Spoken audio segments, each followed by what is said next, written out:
ನಮಸ್ಕಾರ ವೀಕ್ಷಕರೇ, ಪಾಕಸ್ತ್ರ ಚಾನಲ್ಗೆ ಸ್ವಾಗತ. ಇವತ್ತು ಜಾರಿ ಸುಕ್ಕ ಅಥವಾ ಏಡಿ ಸುಕ್ಕವನ್ನು ಮಾಡ್ತಾ ಇರೋದು. ನಮ್ಮ ಕುಂದಾಪುರ ಕಡೆ ಇದಕ್ಕೆ ಜಾರಿ ಅಂತ ಕರೀತಾರೆ, ಹಾಗಾಗಿ ನಾನು ಜಾರಿ ಅಂತ ಹೇಳಿದ್ದು. ಜಾರಿ ಸುಕ್ಕ ಅಥವಾ ನಿಮ್ಮ ಈ ಭಾಷೆಯಲ್ಲಿ ಹೇಳಬೇಕಂದ್ರೆ ಏಡಿ ಸುಕ್ಕನ್ನು ನಾನು ಮಾಡ್ತಾ ಇರೋದು. ತುಂಬಾ ಸಿಂಪಲ್ಲಾಗಿ ಹಳ್ಳಿ ಸ್ಟೈಲಲ್ಲಿ ಮಾಡ್ತಾಯಿದ್ದೆ. ಈ ರೀತಿ ನೀವು ಜಾರಿ ತಗೊಂಡು ಬಂದರೆ ಒಮ್ಮೆ ಟ್ರೈ ಮಾಡಿ, ಎಲ್ಲರಿಗೂ ಇಷ್ಟನೂ ಕೂಡ ಆಗುತ್ತೆ ಇದು. ಮತ್ತು ಪಟ್ಟಂತ ಮಾಡ್ಕೊಳ್ಬೋದು, ತುಂಬಾ ಟೈಮು ತಗೊಳ್ಳಲ್ಲ, ಏನಿಲ್ಲ, ಬೇಗನೆ ಆಗುತ್ತೆ.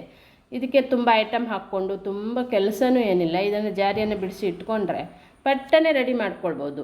ಎಲ್ಲರಿಗೆ ಇಷ್ಟನೂ ಕೂಡ ಆಗುತ್ತೆ ಇದು, ಮತ್ತು ರುಚಿನೂ ಕೂಡ ಚೆನ್ನಾಗಿ ಅನಿಸುತ್ತೆ. ಈ ರೀತಿ ನಾವು ಜಾರಿ ಸುಕ್ಕ ಮಾಡಿಕೊಂಡ್ರೆ ಇದನ್ನು ಕಟ್ ಮಾಡಿ ಕ್ಲೀನ್ ಮಾಡ್ಕೊಂಡು ರೆಡಿ ಮಾಡಿ ಇಟ್ಕೊಂಡಿದ್ದೆ. ಇದನ್ನು ಸೈಡಲ್ಲಿ ಇಟ್ಕೊಳ್ಳೋಣ. ಇದಕ್ಕೆ ಉಪ್ಪು ಏನು ಹಾಕಲಿಲ್ಲ ನಾನೀಗ, ಹಾಗೆಯೇ ಸೈಡಲ್ಲಿ ಇಡ್ತೇನೆ ಇದನ್ನು. ಇಲ್ಲಿ 1 ಬೌಲು ಹಸಿ ತೆಂಗಿನಕಾಯಿ ತುರಿ, ಒಂದು 7-8 ಬ್ಯಾಡಗಿ ಮೆಣಸಿನ್ಕಾಯಿ ಇದೆ. 2 ಸ್ಪೂನ್ ಆಗುವಷ್ಟು ಕೊತ್ತಂಬರಿ ಕಾಳನ್ನು ಹಾಕ್ಕೊಳ್ತಾ ಇದ್ದೆ ನೋಡಿ. 1/4 ಚಮಚ ಜೀರಿಗೆ ಹಾಕಿದ್ದೆ, ಮತ್ತು 1/4 ಚಮಚ ಆಗುವಷ್ಟು ಪೆಪ್ಪರು, ಅಂದರೆ ಕಾಳು ಮೆಣಸು, ವೈಟ್ ಪೆಪ್ಪರ್ ಇದು ಹಾಕ್ಕೊಳ್ತಾ ಇರೋದು. ಒಂದು 10-20 ಮೆಂತ್ಯ ಕಾಳನ್ನು ಹಾಕ್ಕೊಳ್ಳೋಣ. ಎಲ್ಲ ಮಸಾಲೆ ಹುರಿದು ಈ ಡಬ್ಬದಲ್ಲಿ ಹಾಕಿಟ್ಕೊಂಡಿದ್ದೆ ನಾನು. ಯಾವುದು ಹಸಿ ಮಸಾಲೆ ಹಾಕುವುದಿಲ್ಲ, ಎಲ್ಲ ಹುರಿದಂಥ ಮಸಾಲೆಗಳು. 1/2 ಸ್ಪೂನ್ ಆಗುವಷ್ಟು ಉದ್ದಿನಬೇಳೆ, ಇದನ್ನು ಕೂಡ ಕೆಂಪಾಗುವ ಹಾಗೆ ಹುರಿದು ಡಬ್ಬದಲ್ಲಿ ಹಾಕಿ ಇಟ್ಕೊಂಡಿರೋದು. ಉದ್ದಿನಬೇಳೆ ಹಾಕೋದ್ರಿಂದ ಟೇಸ್ಟ್ ಚೆನ್ನಾಗಿ ಬರುತ್ತೆ, ಹಾಗಾಗಿ ಉದ್ದಿನಬೇಳೆ ಹಾಕ್ತಾಯಿದ್ದೆ. 1 ಸ್ಪೂನ್ ಎಳ್ಳು, 1/2 ಸ್ಪೂನ್ ಗಸಗಸೆಯನ್ನು ಇವಾಗ ನಾನು ಹುರಿದು ಹಾಕ್ತಾಯಿದ್ದೆ. ಆಲ್ರೆಡಿ ಅವನ್ನೆಲ್ಲ ಹುರಿದಿಟ್ಕೊಂಡಿದ್ದೆ. ಗಸಗಸೆ ಮತ್ತು ಎಳ್ಳನ್ನು ಈಗ ಹುರಿದು ಹಾಕ್ತಾಯಿರೋದು.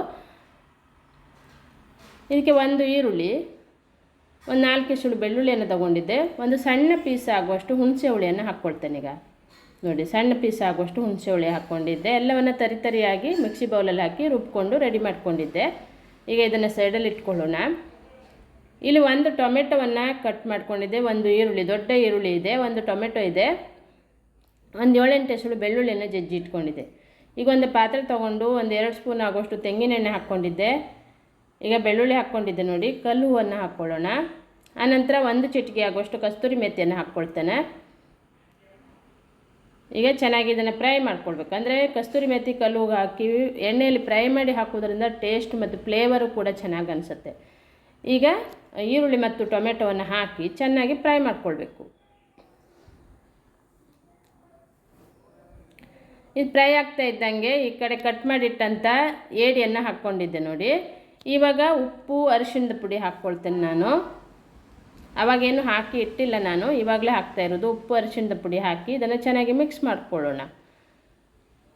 ನಂತರ ರುಬ್ಬಿಟ್ಟುಕೊಂಡ ಮಸಾಲೆಯನ್ನು ಹಾಕೋದು. ಇದನ್ನು ಮಿಕ್ಸ್ ಮಾಡಿದ ತಕ್ಷಣವೇ ಹಾಕೋದು, ಇದನ್ನು ಬೇಯಿಸ್ಕೊಳ್ಬೇಕನ್ನೋ ಅವಶ್ಯಕತೆ ಏನಿಲ್ಲ. ತಕ್ಷಣಕ್ಕೆ ಮಸಾಲೆ, ರುಬ್ಬಿದಂಥ ಮಸಾಲೆಯನ್ನು ಹಾಕ್ಕೊಂಡ್ರೆ ಆಯಿತು.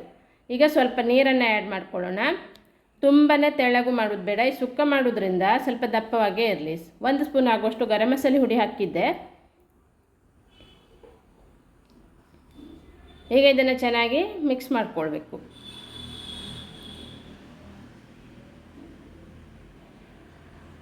ಮಿಕ್ಸ್ ಮಾಡಿಬಿಟ್ಟು ಇದನ್ನು ಚೆನ್ನಾಗಿ ಈಗ ಕುದಿಸ್ಕೊಳ್ಳೋಣ. ತುಂಬಾ ಸಿಂಪಲ್ಲಾಗಿ ಪಟ್ಟಂತ ರೆಡಿ ಆಗುವಂಥ ಒಂದು ಜಾರಿ ಸುಕ್ಕನೂ ರೆಡಿ ಆಗ್ತಾ ಇದೆ ನೋಡಿ. ಎಷ್ಟು ಟೇಸ್ಟಿಯಾಗಿರುತ್ತೆ ಅಂದರೆ, ಜಾರಿ ತೊಗೊಬಂದರೆ ಒಮ್ಮೆ ಈ ರೀತಿ ಟ್ರೈ ಮಾಡಿ. ಇದು ಹಳ್ಳಿ ಸ್ಟೈಲಲ್ಲಿ ನಾನು ಮಾಡ್ತಾ ಇರೋದು. ತುಂಬ ಟೇಸ್ಟಿಯಾಗಿ ನಮ್ಮ ಅಮ್ಮ, ಅಜ್ಜಿ ಎಲ್ಲ ಹೀಗೆ ಮಾಡ್ತಾಯಿದ್ರು. ತುಂಬ ರುಚಿಯಾಗಿರುತ್ತೆ ಇದು. ತುಂಬ ಕೆಲಸನೂ ಅನಿಸಲ್ಲ, ಬೇಗನೆ ಮಾಡ್ಕೊಳ್ಳುವಂಥ ಒಂದು ರೆಸಿಪಿ. ನನ್ನ ಚಾನಲನ್ನು ಫಸ್ಟ್ ಟೈಮ್ ನೋಡ್ತಾ ಇದ್ದರೆ ಸಬ್ಸ್ಕ್ರೈಬ್ ಮಾಡ್ಕೊಳ್ಳಿ. ಹಾಗೆ ಪಕ್ಕದಲ್ಲಿರುವಂಥ ಬೆಲ್ ಬಟನನ್ನು ಕ್ಲಿಕ್ ಮಾಡಿದರೆ ನಾನು ಯಾವುದೇ ಒಂದು ರೆಸಿಪಿಯನ್ನು ಅಪ್ಲೋಡ್ ಮಾಡಿದಾಗ ಅದರ ನೋಟಿಫಿಕೇಷನ್ ಬರುತ್ತೆ. Thank you.